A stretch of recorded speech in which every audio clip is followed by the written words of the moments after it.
ಮಂಡ್ಯ ನಗರಸಭೆಯ 2025-26ನೇ ಸಾಲಿನ ಪರಿಷ್ಕೃತ ಹಾಗೂ 2026-27ನೇ ಸಾಲಿನ ಅಂದಾಜು 123.62 ಕೋಟಿ ರು ವೆಚ್ಚದ ಆಯವ್ಯಯವನ್ನು ಆಡಳಿತಾಧಿಕಾರಿಯೂ ಆದ ಜಿಲ್ಲಾಧಿಕಾರಿ ಡಾ ಕುಮಾರ್ ಅವರು ಸೋಮವಾರ ಮಂಡಿಸಿದರು. ನಗರಸಭೆಯ ಧರಣಪ್ಪ ಸಭಾಂಗಣದಲ್ಲಿ ಸೋಮವಾರ ನಡೆದ ಆಯವ್ಯಯ ಮಂಡನೆ ಸಭೆಯಲ್ಲಿ 2026-27ನೇ ಸಾಲಿಗೆ ತಮ್ಮ ಚೊಚ್ಚಲ ಬಜೆಟ್ ಮಂಡಿಸಿದ ಆಡಳಿತಾಧಿಕಾರಿ ಡಾ ಕುಮಾರ್ ಅವರು ಒಟ್ಟು 123.625284 ಕೋಟಿ ರುಗಳ ಬಜೆಟ್ ಮಂಡಿಸಿ 2,51,87,848 ರು ಉಳಿತಾಯ ಬಜೆಟ್ ಮಂಡಿಸಿದಾಗ ಶಾಸಕ ಪಿ. ರವಿಕುಮಾರ್ ಗೌಡ ಸೇರಿದಂತೆ ಎಲ್ಲಾ ಅಧಿಕಾರಿಗಳು ಮೇಜುಕುಟ್ಟಿ ಅಭಿನಂದಿಸಿದರು. ಸಕ್ಕರೆ ನಾಡು ಮಂಡ್ಯ ನಗರಸಭೆಯ 2025-26ನೇ ಸಾಲಿನ ಪರಿಷ್ಕೃತ ಹಾಗೂ 26-27ನೇ ಸಾಲಿನ ಅಂದಾಜು ಆಯವ್ಯಯವನ್ನು ನಗರಸಭೆಯ ವಾಸ್ತವಿಕ ಮಾಹಿತಿಯ ಅನುಸಾರವಾಗಿ ತಯಾರಿಸಿ ಆರಂಭಿಕ ಶುಲ್ಕ 15,63,62,848 ಮತ್ತು 26-27ನೇ ಸಾಲಿನ ನಗರಸಭೆಯ ಸ್ವಂತ ಸಂಪನ್ಮೂಲಗಳಿಂದ ತೆರಿಗೆ ಮತ್ತು ತೆರಿಗೆಯೇತರ ನಿರೀಕ್ಷಿತ ಆದಾಯ 29,32,07,000 ಹಾಗೂ ಸರ್ಕಾರಕ್ಕೆ ಪಾವತಿಸಬೇಕಾದ ತೆರಿಗೆಗಳು ಕರಗಳ ಬಾಬ್ತು 10,56,60,000 ಮತ್ತು ರಾಜ್ಯ ಸರ್ಕಾರದಿಂದ ನಿರೀಕ್ಷಿತ ಅನುದಾನಗಳು ಸೇರಿದಂತೆ 49,19,69,000 ಮತ್ತು ಕೇಂದ್ರ ಸರ್ಕಾರದಿಂದ ನಿರೀಕ್ಷಿತ ಆದಾಯಗಳು ಸೇರಿದಂತೆ 18,90,54,000 ಹೀಗೆ ಒಟ್ಟು 172,62,52,848 ಗಳಲ್ಲಿ ಒಳಗೊಂಡಂತೆ ಇಂದಿನ ಸಾಲಿನ ಮುಂದುವರೆದ ಕಾಮಗಾರಿಗಳು ಸೇರಿದಂತೆ 26-27ನೇ ಸಾಲಿಗೆ ನೌಕರರ ವೇತನ, ನಿರ್ವಹಣಾ ವೆಚ್ಚಗಳು, ಬಂಡವಾಳ ಕಾಮಗಾರಿಗಳು, ಕಲ್ಯಾಣ ಕಾರ್ಯಕ್ರಮಗಳು ಮತ್ತು ಸರ್ಕಾರಕ್ಕೆ ಪಾವತಿಸಬೇಕಾದ ಕರಗಳು, ಶಾಸನಬದ್ಧ ತೆರಿಗೆಗಳು ಹಾಗೂ ನೌಕರರ ವೇತನದಲ್ಲಿ ಕಟಾವಣೆ ಸೇರಿದಂತೆ ಒಟ್ಟು 121,10,65,000 ಅಂದಾಜು ವೆಚ್ಚಗಳ ಹಾಗೂ 2,51,87,848 ಉಳಿತಾಯ ಆಯವನ್ನು 2026-27ನೇ ಸಾಲಿಗೆ ಮಂಡ್ಯ ನಗರಸಭೆ ಆಡಳಿತಾಧಿಕಾರಿಯಾಗಿ ಈ ಸಭೆಯಲ್ಲಿ ಮಂಡಿಸಲು ಸಂತೋಷವಾಗುತ್ತದೆ. 2025-26ನೇ ಸಾಲಿನ ಪರಿಷ್ಕೃತ ಅಂದಾಜು ವಿವರ ಈ ಕೆಳಕಂಡಂತಿದೆ.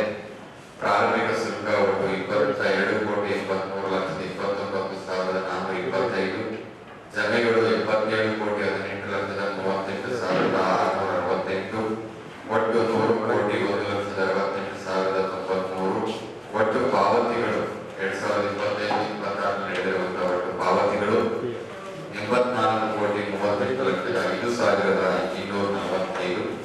ಹಾಗಾಗಿ 25-26ನೇ ಸಾಲಿನಲ್ಲಿ ಒಟ್ಟು ಉಳಿತಾಯ ಆಗಿರ್ತಕ್ಕಂಥದ್ದು ಉಳಿತಾಯ ಆಗಿರುವಂತದ್ದು 15,63,62,848. ಈ ಒಂದು ಉಳಿತಾಯ ಮೊತ್ತವನ್ನ ಈ ವರ್ಷದ 2026-27ನೇ ಸಾಲಿನ ಅಂದಾಜು ಆಯವ್ಯಯಕ್ಕೆ ಒಳಗೊಂಡಂತೆ ಪ್ರಾರಂಭಿಕ ಶುಲ್ಕನಂದು 15,63,62,848, ಒಟ್ಟು ಜಮೆಗಳು 107,98,90,000, ಒಟ್ಟು 123,62,52,848, ಒಟ್ಟು ಪಾವತಿಗಳು 121,10,65,000. ಹಾಗಾಗಿ ಕೊನೆಯ ಉಳಿತಾಯ 2,51,87,848. ಒಟ್ಟಾರೆ ಈ ವರ್ಷದ 2026-27ನೇ ಸಾಲಿಗೆ ಒಟ್ಟು ಬಜೆಟಿನ ಮೊತ್ತ 123,62,52,848 ಎಂದು ಹೇಳಲು ಸಂತೋಷವನ್ನ ಪಡುತ್ತೇನೆ. ಈ ಸಂದರ್ಭದಲ್ಲಿ ಮಂಡ್ಯ ವಿಧಾನಸಭಾ ಕ್ಷೇತ್ರದ ಶಾಸಕರಾದ ಪಿ. ರವಿಕುಮಾರ್, ಪೌರಾಯುಕ್ತರಾದ ಪಂಪಾಶ್ರೀ ಹಾಗೂ ಯೋಜನಾ ನಿರ್ದೇಶಕ ನರಸಿಂಹಮೂರ್ತಿ ಸೇರಿದಂತೆ ನಗರಸಭೆಯ ವಿವಿಧ ಅಧಿಕಾರಿಗಳು ಉಪಸ್ಥಿತರಿದ್ದರು.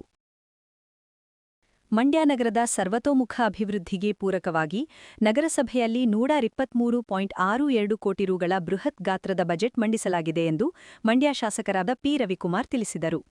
ನಗರದಲ್ಲಿ ಇಂದು ನಡೆದ ಸುದ್ದಿಗೋಷ್ಠಿಯಲ್ಲಿ ಮಾತನಾಡಿದ ಅವರು, ಈ ಬಾರಿಯ ಬಜೆಟ್ನಲ್ಲಿ ನಗರದ ಆಧುನೀಕರಣ ಮತ್ತು ಸಾರ್ವಜನಿಕರ ದೈನಂದಿನ ಸೌಕರ್ಯಗಳಿಗೆ ಹೆಚ್ಚಿನ ಆದ್ಯತೆ ನೀಡಲಾಗಿದೆ ಎಂದು ವಿವರಿಸಿದರು. ಕಳೆದ 2023-24ನೇ ಸಾಲಿನಲ್ಲಿ 85 ಕೋಟಿ ರುಗಳಷ್ಟಿದ್ದ ಬಜೆಟ್ ಗಾತ್ರವನ್ನು ಈ ಬಾರಿ 123.62 ಕೋಟಿ ರುಗಳಿಗೆ ಏರಿಸಲಾಗಿದೆ.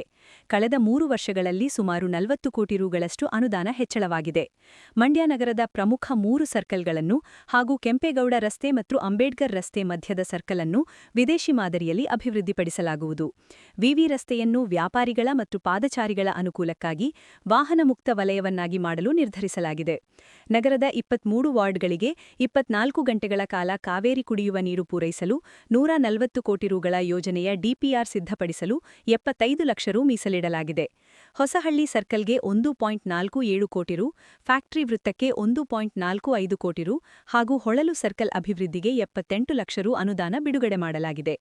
1 ಮತ್ತು 2ನೇ ವಾರ್ಡ್ಗಳ ತಡೆಗೋಡೆ ನಿರ್ಮಾಣಕ್ಕೆ 10 ಕೋಟಿ ರು, ಕಲ್ಲಹಳ್ಳಿ ಸ್ಮಶಾನದಲ್ಲಿ 4 ಕೋಟಿ ರು ವೆಚ್ಚದಲ್ಲಿ ವಿದ್ಯುತ್ ಚಿತಾಗಾರ ನಿರ್ಮಾಣ, ಅರ್ಕೇಶ್ವರ ದೇವಸ್ಥಾನದ ಸೇತುವೆ ಮತ್ತು 4ನೇ ವಾರ್ಡಿನ ಸೇತುವೆ ಅಗಲೀಕರಣಕ್ಕೆ ತಲಾ 5 ಕೋಟಿ ರು ಬಿಡುಗಡೆ.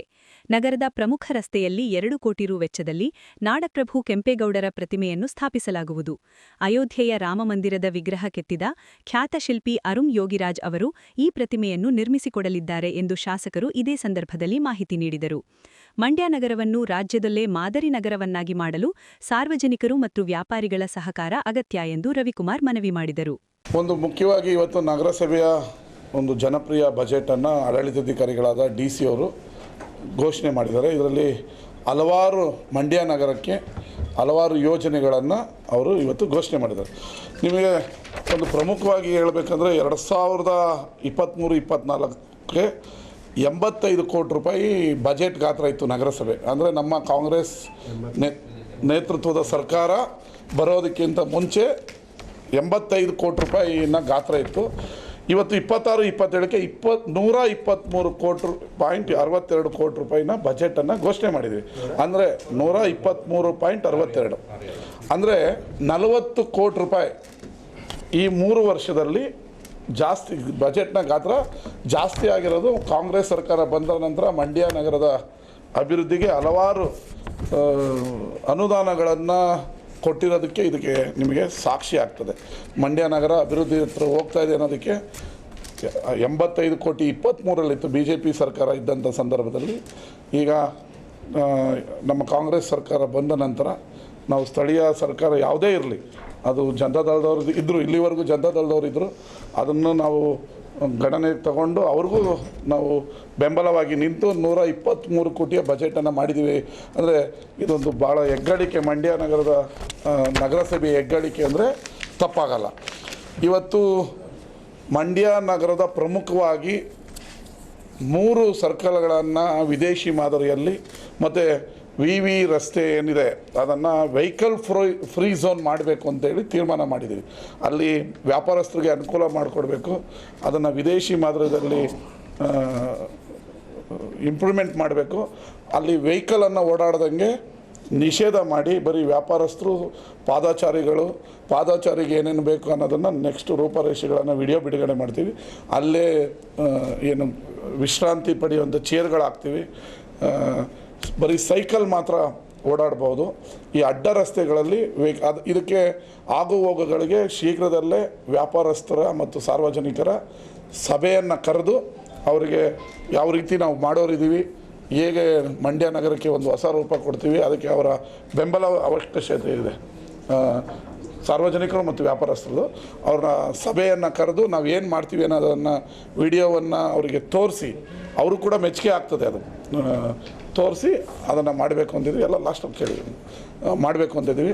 ಅದರ ಜೊತೆಗೆ ಹೊಸಳ್ಳಿ ಸರ್ಕಲ್ಗೆ ಈಗಾಗಲೇ ನಾವು ಹೇಳಿರುವಂತೆ 1 ಕೋಟಿ, ಹೊಸಳ್ಳಿ ಸರ್ಕಲ್ಗೆ 1,47,00,000 ಈಗ ಆಲ್ರೆಡಿ ಬಿಡುಗಡೆ ಮಾಡಿದ್ದೀವಿ. ಇನ್ನು ಫ್ಯಾಕ್ಟ್ರಿ ವೃತ್ತ ಅದಕ್ಕೆ 1,45,00,000 ರೂಪಾಯಿನ ಬಿಡುಗಡೆ ಮಾಡಿದ್ದೀವಿ. ಹೊಳಲು ಸರ್ಕಲ್ಗೆ ಈಗ ಆಲ್ರೆಡಿ ಇವತ್ತಿಂದ 30 ಲಕ್ಷದ್ದು ಕಳೆದ ಬಾರಿ ಮುಖ್ಯಮಂತ್ರಿಗಳ ವಿಶೇಷ ಅನುದಾನ ಹಾಕಿದ್ರಲ್ಲಿ ಅಭಿವೃದ್ಧಿ ಕಾರ್ಯ ಆಗುತ್ತೆ. ಅದಲ್ಲದೆ ಅದನ್ನು ಕೂಡ ನಾವು ಚೆನ್ನಾಗಿ ಮಾಡಬೇಕು ಅಂತ ಇನ್ನೂ 48 ಲಕ್ಷ, ಅಂದರೆ 78 ಲಕ್ಷದಲ್ಲಿ ಅದನ್ನು ಅಭಿವೃದ್ಧಿ ಮಾಡೋದಕ್ಕೆ ಹೊಳಲು ಸರ್ಕಲ್ಗೆ ನಾವು ಕ್ರಮ ವಹಿಸಿದ್ದೀವಿ. ಮತ್ತು 3ನೇ ವಾರ್ಡ್ಗೆ 10 ಕೋಟಿ ರೂಪಾಯಿಯನ್ನು ಅಲ್ಪಸಂಖ್ಯಾತರ ಇಲಾಖೆಯಿಂದ ಬಿಡುಗಡೆ ಮಾಡಿ ಇಡೀ ಸಮಗ್ರ 3ನೇ ವಾರ್ಡ್ ಅಭಿವೃದ್ಧಿ ಮತ್ತು 1ನೇ ವಾರ್ಡು 2ನೇ ವಾರ್ಡ್ಗೆ ನೀರು ಬಂದಾಗ ಸಾರ್ವಜನಿಕರಿಗೆ ಅನುಕೂಲ ಆಗ್ತಿತ್ತು. ಅದಕ್ಕೆ ತಡೆಗೋಡೆ ಹಾಕೋಕ್ಕೆ 10 ಕೋಟಿಯನ್ನು ಬಿಡುಗಡೆ ಮಾಡಿದ್ದೀವಿ. ಮತ್ತು ಮಂಡ್ಯ ನಗರದ ವಿವಿಧ ರಸ್ತೆಗಳನ್ನು ಮಾಡೋದಕ್ಕೆ 5 ಕೋಟಿ ಬಿಡುಗಡೆ ಮಾಡಿದ್ದೀವಿ. ಅದಲ್ಲದೆ ಮುಖ್ಯಮಂತ್ರಿಗಳ ವಿಶೇಷ ಅನುದಾನದಿಂದ ಕೆಂಪೇಗೌಡ ರಸ್ತೆ ಏನು ಹೊಸ್ದಾಗಿ ಮಾಡಿದ್ವಲ್ಲ ನಾವು, ಅದು ಮುಂದುವರೆದಕ್ಕೆ 3 ಕೋಟಿ ಪ್ಲಸ್ ಬಿಸಿಲು ಮಾರಮ್ಮದಿಂದ ಆದರ್ಶ ಸ್ಕೂಲ್ ಮುಂದೆದಕ್ಕೆ 4.25 ಕೋಟಿಯನ್ನು ಮುಖ್ಯಮಂತ್ರಿಗಳ ವಿಶೇಷ ಅನುದಾನದಿಂದ ಬಿಡುಗಡೆ ಮಾಡಿದ್ದೀವಿ. ಈ ಬಾರಿ ನಗರಸಭೆಯಲ್ಲಿ 11.5 ಕೋಟಿ ರೂಪಾಯಿಯನ್ನು ವಿವಿಧ ಕಾಮಗಾರಿಗಳನ್ನು ತಗೊಳ್ಳೋದಕ್ಕೆ ಈ ವರ್ಷ 26-27 ಎತ್ತಿಟ್ಟಿದ್ದಾರೆ. ಅದರಲ್ಲೂ ಕೂಡ ಪಾರ್ಕ್ಗಳನ್ನು ಮತ್ತು ವಿವಿಧ ರಸ್ತೆಗಳನ್ನು ಮಾಡೋದಕ್ಕೆ ರೆಡಿ ಇದ್ದೀವಿ. ಇದ್ರ ಇನ್ನೊಂದು ಮುಖ್ಯವಾದ ವಿಚಾರ ಅಂತ ಹೇಳಿದ್ರೆ 12 ವಾರ್ಡ್ಗೆ ಕಾವೇರಿಯ ಕುಡಿಯೋ ನೀರು 24 ಗಂಟೆ ಬರ್ತಾಯಿದೆ. ಈಗ ಇನ್ನು 23 ವಾರ್ಡ್ಗೂ ಕಾವೇರಿ ಕುಡಿಯೋ ನೀರನ್ನು ಕೊಡಬೇಕು ಅಂತೇಳಿ ಕ್ರಮ ವಹಿಸಿ ಅದಕ್ಕೆ DPR ಮಾಡೋದಕ್ಕೆ 75 ಲಕ್ಷ ಬೇಕಾಗಿದೆ. ಅದನ್ನು ನಾವು ಇದರಲ್ಲಿ ನಗರಸಭೆಯಲ್ಲಿ ಎತ್ತಿಟ್ಟಿದ್ದೀವಿ. ಅದಕ್ಕೆ ಸರ್ಕಾರದಿಂದ 140 ಕೋಟಿ ರೂಪಾಯಿ ಬೇಕಾಗುತ್ತೆ ಅಂತ ಅಂದಾಜಿಸಲಾಗಿದೆ. DPR ರೆಡಿಯಾದ ನಂತರ ಸರ್ಕಾರದಿಂದ 140 ಕೋಟಿಯನ್ನು ಬಿಡುಗಡೆ ಮಾಡಿಸಿ ಇಡೀ 23 ವಾರ್ಡ್ ಉಳಿದ 23 ವಾರ್ಡಿಗೂ 24 ಅವರ್ ಕುಡಿಯೋ ನೀರನ್ನು ಕೊಡೋದಕ್ಕೆ ನಾವು ರೆಡಿ ಇದ್ದೀವಿ. ಶ್ರೀ ಶ್ರೀ ಆದಿಚುಂಚುಂಜಗಿರಿ ಮಠದ ಪ್ರಧಾನ ಕಾರ್ಯದರ್ಶಿಗಳಾದ ಪರಮಪೂಜ್ಯ ಶ್ರೀ ಶ್ರೀ ಪುರುಷೋತ್ತಮಾನಂದನಾಥ ಸ್ವಾಮೀಜಿಯವರ 80ನೇ ವರ್ಷದ ವರ್ಧಂತೋತ್ಸವ ಕಾರ್ಯಕ್ರಮ ವಿಶ್ವಮಾನವ ಕೊಮ್ಮೇರಹಳ್ಳಿ ಶಾಖಾ ಮಠದಲ್ಲಿ ಯಶಸ್ವಿಯಾಗಿ ನಡೆಯಿತು. ಶ್ರೀ ಶ್ರೀ ಪುರುಷೋತ್ತಮಾನಂದನಾಥ ಸ್ವಾಮೀಜಿಯವರ ವರ್ಧಂತೋತ್ಸವ ಪ್ರಯುಕ್ತ ಸ್ವಾಮೀಜಿಯವರು ಪುಟ್ಟ ಮಕ್ಕಳ ಮೂಲಕ ಕೇಕ್ ಕತ್ತರಿಸಿ ಅವರಿಗೆ ಸಿಹಿ ತಿನ್ನಿಸುವ ಮೂಲಕ ಸಂಭ್ರಮ ಹಂಚಿಕೊಂಡರು. ನೆರೆದಿದ್ದ ಭಕ್ತಾದಿಗಳು ಜಯಘೋಷಗಳೊಂದಿಗೆ ಸ್ವಾಮೀಜಿಯವರ ಮೇಲೆ ಹೂವಿನ ಮಳೆ ಸುರಿಸಿ ಗೌರವ ಸಮರ್ಪಿಸಿದರು.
ಕೊಮ್ಮೇರಹಳ್ಳಿ ಶಾಖಾ ಮಠದ ಸತ್ಕೀರ್ತಿನಾಥ ಸ್ವಾಮೀಜಿಗಳು ಮಾತನಾಡಿ ಮಠದ ವತಿಯಿಂದ ನಡೆಯುತ್ತಿರುವ ವಿವಿಧ ಯೋಜನೆಗಳ ಬಗ್ಗೆ ಮಾಹಿತಿ ನೀಡಿದರು.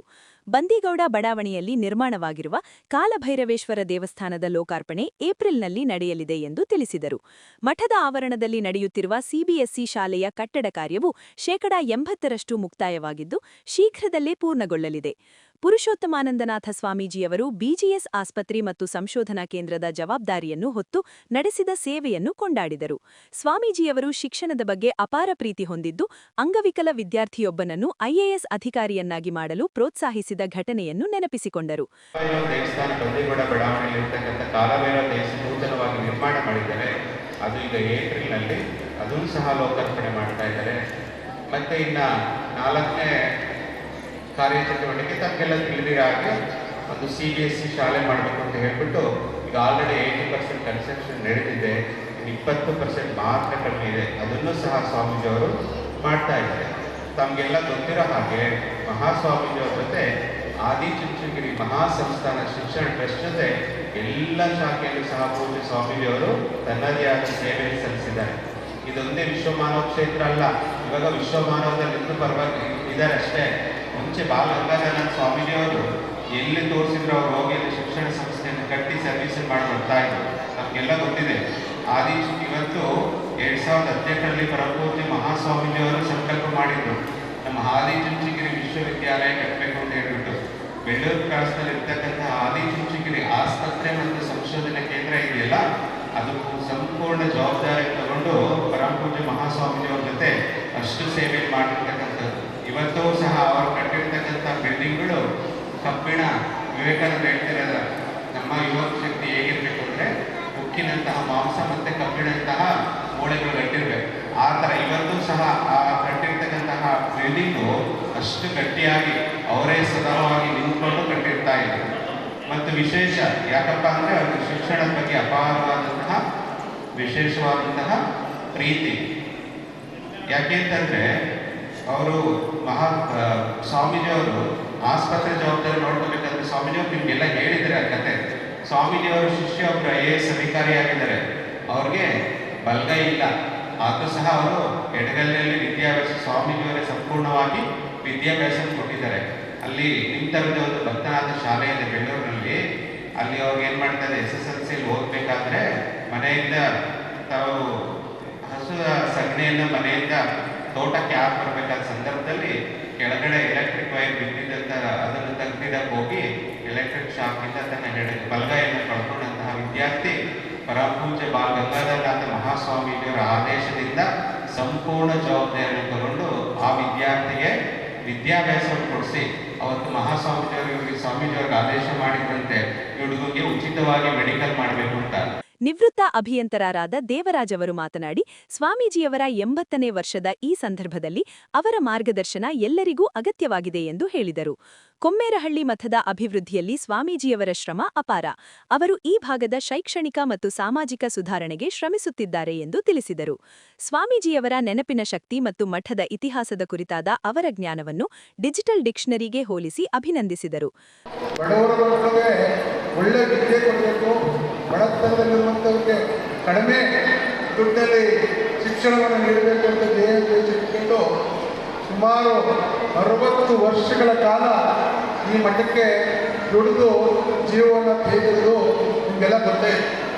ಈಗ 80 ವರ್ಷ ವಸಂತ ಮಾಸವನ್ನು ಮುಗಿಸಿ 81ನೇ ವರ್ಷಕ್ಕೆ ಕಾಲಿಟ್ಟಿರುವಂಥ ಈ ಸಂದರ್ಭದಲ್ಲಿ ಅವರು ಏನು ಇತ್ತೀಚೆಗೆ ಕಳೆದ 2-3 ವರ್ಷಗಳಿಂದ 4 ಪ್ರಾಜೆಕ್ಟ್ಗಳನ್ನ ಸ್ವಾಮೀಜಿಯವರು ಏನು ಈ ಮಂಡ್ಯ ಜಿಲ್ಲೆಯಲ್ಲಿ ಬಂದಿರುವಂಥ ಆದಾಯ ಏನು ದುಡ್ಡು ಆದಾಯ ಬಂದಿದೆ ಸಂಸ್ಥೆಗೆ ಈ ಮಂಡ್ಯ ಜಿಲ್ಲೆ ಜನಕ್ಕೆ ಸಿಗಬೇಕು ಅನ್ನೋ ಉದ್ದೇಶದಿಂದ 4 ಪ್ರಾಜೆಕ್ಟ್ಗಳನ್ನ ಕೈಗೆತ್ತಿಕೊಂಡರು. ಅದರ ಮೊದಲನೇದಾಗಿ ಇದು ನೋಡಿರಬೇಕು ತಾವೆಲ್ಲ, ಈ ಭವ್ಯವಾದ ರಂಗಮಂದಿರವನ್ನು ಮೊದಲು ಪೂರ್ಣಗೊಳಿಸಿದ್ರು. ಎರಡನೇದಾಗಿ ಸುಭಾಷ್ ನಗರ 3ನೇ ಕ್ಲಾಸ್ನಲ್ಲಿ ಮಹಿಳಾಶ್ರಮವನ್ನು ಕಟ್ಟಿದ್ದಾರೆ. ಆ ಮಹಿಳಾಶ್ರಮ ಇವತ್ತು ಪೂಜ್ಯ ನಿರ್ಮಲಾನಂದ ಮಹಾಸ್ವಾಮಿಗಳ ದಿವ್ಯ ಸಾನ್ನಿಧ್ಯದಲ್ಲಿ ಉದ್ಘಾಟನೆಗೊಂಡಿದೆ. 3ನೇ ಪ್ರಾಜೆಕ್ಟು ಬಂದಿಗೌಡ ಲೇಔಟ್ನಲ್ಲಿ ಮಂಡ್ಯದಲ್ಲಿ ಭವ್ಯವಾದ ಭೈರವೇಶ್ವರ ದೇವಸ್ಥಾನವನ್ನು ಕಟ್ಟುವುದನ್ನು ಕೈಗೆತ್ತಿಕೊಂಡು ಅದು ಈಗ ಮುಕ್ತಾಯ ಆಗ್ತಿದೆ. ಮುಂದಿನ ತಿಂಗಳು 21, 22, 23ನೇ ತಾರೀಕು ಜಿಲ್ಲೆಯಲ್ಲಿ ಪರಮಪೂಜ್ಯ ಶ್ರೀ ಪುರುಷೋತ್ತಮಾನಂದನಾಥ ಸ್ವಾಮೀಜಿಯವರು ಆಶೀರ್ವಚನ ನೀಡುತ್ತಾ ಮಾತನಾಡಿ, ತಮ್ಮ ಬಾಲ್ಯದ ದಿನಗಳು, ಮಂಡ್ಯದಲ್ಲಿ ತಾವು ಹೈಸ್ಕೂಲ್ ಶಿಕ್ಷಣ ಪಡೆದ ರೀತಿ ಮತ್ತು ಅಂದಿನ ಕಷ್ಟಗಳನ್ನು ನೆನಪಿಸಿಕೊಂಡರು. ಪ್ರತಿ ಭಾನುವಾರ ಹಾಸ್ಟೆಲ್ ಮಕ್ಕಳಿಗೆ ಕಥೆಗಳ ಮೂಲಕ ಬದುಕಿನ ಪಾಠ ಹೇಳಿಕೊಡುವುದಾಗಿ ತಿಳಿಸಿದರು. ತಂದೆ ತಾಯಿಯೇ ಮೊದಲ ದೇವರು, ಅವರನ್ನು ಗೌರವಿಸುವುದೇ ನಿಜವಾದ ಸಂಸ್ಕಾರ ಎಂದು ಮಕ್ಕಳಿಗೆ ಕಿವಿಮಾತು ಹೇಳಿದರು. ನಮ್ಮ ಗ್ರಾಮವನ್ನು ಬಿಟ್ಟು ನಾನು ಈ ಮಂಡ್ಯಕ್ಕೆ ಬಂದೆ. ಮಂಡ್ಯದಲ್ಲಿ ನಾನು ಅವತ್ತಿನ ಹೈಸ್ಕೂಲ್ ಶಿಕ್ಷಣದಲ್ಲಿ ಕ್ಲಾಸ್ ನಂಬರ್ 1 ವಿದ್ಯಾರ್ಥಿಯಾಗಿ ನಾನು ಓದ್ತಾ ಇದ್ದೆ. ಅಷ್ಟೇ ಓದಿದ್ದು. ಈಗಲೂ ನನಗೆ ಕನ್ನಡದಲ್ಲೇ ರುಜು ಮಾಡೋಕ್ಕೆ ಮಾತ್ರ ಬರುತ್ತೆ, ಇಂಗ್ಲೀಷ್ ಬರಲ್ಲ ನನಗೆ. ಆದ್ದರಿಂದ ಅಷ್ಟೇ ಕಲಿತಿರೋದು. ಆದರೆ ನೀವೆಲ್ಲ ಮಕ್ಕಳು ಇಂಗ್ಲೀಷ್ ಮೀಡಿಯಮ್ನಲ್ಲಿ ಓದ್ತಾ ಇದ್ದೀರಿ, ಎಷ್ಟು ಪುಣ್ಯವಂತರಲ್ಲೇ. ಆದ್ದರಿಂದ ಮಕ್ಕಳೇ ನಿಮಗೆ ಸದಾ ನಾನು ಹೇಳ್ತಾ ಇದ್ದೇನೆ, ಪ್ರತಿ ಭಾನುವಾರ ನಮ್ಮ ಹಾಸ್ಟೆಲ್ ಮಕ್ಕಳಿಗೆಲ್ಲ ನಾನು ಹೇಳ್ತಾ ಇದ್ದೇನೆ, ಇಂಥ ಪ್ರತಿ ಭಾನುವಾರ 1 ಗಂಟೆ ಅವರಿಗೆ ಉಪಕಥೆಗಳನ್ನು ಹೇಳ್ತೇನೆ, ನನ್ನ ಅನುಭವಗಳನ್ನು ಹೇಳ್ತೇನೆ, ನಾನೇನೇನು ಕಷ್ಟಪಟ್ಟೆ ಅನ್ನೋದನ್ನೆಲ್ಲ ಹೇಳಿದ್ದೀನಿ. ಹಾಗಾಗಿ ಈ ರೀತಿ ಹೇಳಿದ ಮೇಲೆ ಅದೆಷ್ಟೋ ಮಕ್ಕಳು ಅವ್ರ ತಾಯಿ ತಂದೆಗಳಿಗೆಲ್ಲ ತಿಳಿಸಿದ ಮೇಲೆ ಅವ್ರ ತಾಯಿ ತಂದೆಗಳು ತಿಂಗಳಿಗೆ ಒಮ್ಮೆ ಬಂದಾಗೆಲ್ಲ ನನ್ನನ್ನು ಬಂದು ಮಾತಾಡಿಸಿ ನಮ್ಮ ಮಗು ವಿಷಯ ಎಲ್ಲ ಹೇಳ್ತಾರೆ. ಆದ್ದರಿಂದ ನಮ್ಮ ಮಗು ಚೆನ್ನಾಗಿ ಓದ್ತಾನೆ, ನಮ್ಮನ್ನು ಗೌರವದಲ್ಲಿ ಕಾಣ್ತಾನೆ ಅಂತ ಹೇಳಿದೆ. ನಾನು ಹೇಳ್ತಾ ಇದ್ದೀನಿ ಈಗಲೂ ನಮ್ಮ ಮೊದಲ ದೇವರು ಅಂದರೆ ನಮ್ಮ ತಾಯಿ ತಂದೆ, ಆಮೇಲೆ ದೇವರು.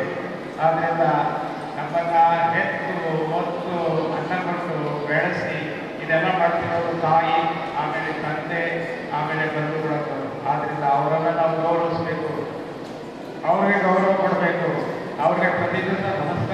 ಶಾಲೆಗೆ ಬರಬೇಕು. ಈ ರೀತಿ ಎಲ್ಲ ವಿವೇಕವನ್ನು ನಮ್ಮ ಮಕ್ಕಳಿಗೆ ತಿಳಿಸ್ತಾ ಇದ್ದೀನಿ. ಅದನ್ನು ಕೇಳಿದಂಥ ತಾಯಿ ತಂದೆಗಳು ಭಾಳ ಸಂತೋಷಪಡ್ತಾರೆ. ಒಬ್ಬ ವಿದ್ಯಾರ್ಥಿಯನ್ನು PUCಯವರು ಬಂದು ಅವ್ರ ತಾಯಿ ತಂದೆಗಳಿಗೆ ಹೇಳಿದ್ದೇನೆ, ನಮ್ಮ ಸ್ವಾಮಿಗಳು ಈ ರೀತಿ ಹೇಳ್ತಾ ಇದ್ದಾರೆ, ನಾನು ಸಾಧು ಆಗ್ಬಿಡ್ತೀನಿ ಅಂತ. ಆಗ ಅವ್ರ ತಾಯಿ ತಂದೆಗಳು ಇದೇನಪ್ಪ ಇಲ್ಲಿ ವಿಶ್ವಮಾನವ ಶಾಲೆಯಲ್ಲಿ ಕಳಿಸಿದ್ರೆ ಇವರು ಸ್ವಾಮಿಗಳು ಮಕ್ಕಳನ್ನೆಲ್ಲ ಸನ್ಯಾಸಿ ಮಾಡ್ತಾರ. ಆಗ ಬಂದು ನಾನು ಕೇಳಿದರು, ಏನು ಸ್ವಾಮಿ ನಮ್ಮ ಮಗನ ಸನ್ಯಾಸಿ ಮಾಡ್ತೀರ? ಆ ರೀತಿ ಮಾಡಬೇಕು ಅಂತಿಲ್ಲ, ಆದರೆ ನನ್ನ ಒಂದು ತತ್ವ ಇದೆ, ತ್ಯಾಗೆ ದೈಗೆ ಅಮೃತತ್ವ ಮಾನುಷರು ಅಂತ ಹೇಳಿ ನಮ್ಮ ವೇದವಾಕ್ಯ ಇದೆ. ತ್ಯಾಗ ಮಾಡೋದ್ರಿಂದ, ತ್ಯಾಗ ಮಾಡೋದು ಅಂತ ಹೇಳಿದ್ರೆ ಸರ್ವಸಂಗ ಪರಿತ್ಯಾಗ, ಆಸ್ತಿಯನ್ನು ತ್ಯಾಗ, ಹಣವನ್ನು ತ್ಯಾಗ ಮಾಡೋದು, ಹೀಗೆ ಎಲ್ಲವನ್ನ ತ್ಯಾಗ ಮಾಡಿ ಯಾವರು ಸಮಾಜಮುಖಿಯಾಗಿ ಸೇವೆ ಮಾಡ್ತಾರೋ ಅವನು ಅಮೃತತ್ವವನ್ನು ಹೊಂದಾನೆ, ಮೋಕ್ಷವನ್ನು ಪಡಿತಾನೆ ಅಂತ ಹೇಳಿದ್ರು. ಹಾಗಾಗಿ ಅವ್ರ ತಾಯಿ ತಂದೆಗಳು ಸ್ವಾಮಿ ಇಷ್ಟು ಒಳ್ಳೆಯ ಉದ್ದೇಶದಲ್ಲಿ. ವೇದಿಕೆಯಲ್ಲಿ ರುದ್ರಭೂಮಿ ಸ್ವಾಮೀಜಿ, KR ಪೇಟೆ, ಹನುಮಂತರಾಯಪ್ಪ ನೆಲಮಂಗಲ, ಸುರೇಶ್ ಇಂಜಿನಿಯರ್ ಮಂಡ್ಯ, ರವೀಂದ್ರ ಬೆಂಗಳೂರು, ದಿನೇಶ್ ಗುತ್ತಿಗೆದಾರ ಮಂಡ್ಯ, ಸುರೇಶ್ ಪ್ರಾಂಶುಪಾಲರು ಮೇಲುಕೋಟೆ, ಎಲ್ ಕೃಷ್ಣ, ಉಪಾಧ್ಯಕ್ಷರು ಅಖಿಲ ಕರ್ನಾಟಕ ಒಗ್ಗಲಿಗರ ಸಂಘ ರಾಜ್ಯ ಕಮಿಟಿ, MN ಶಿವರಾಮು, ಒಗ್ಗಲಿಗರ ಸೇವಾ ಟ್ರಸ್ಟ್ ಸಹ ಕಾರ್ಯದರ್ಶಿ, ವಿಶ್ವಮಾನವ ವಿದ್ಯಾರ್ಥಿ ಮತ್ತು ವಿದ್ಯಾರ್ಥಿನಿಯರು ಹಾಗೂ ಶಿಕ್ಷಕರು ಹಾಗೂ ಸಿಬ್ಬಂದಿ ವರ್ಗದವರು ಹಾಗೂ ಅಭಿಮಾನಿಗಳು, ಸ್ನೇಹಿತರು, ಬಂಧುಗಳು ಹಾಗೂ ಅನೇಕ ಗಣ್ಯರು ಭಾಗವಹಿಸಿ ಶುಭ ಹಾರೈಸಿದರು.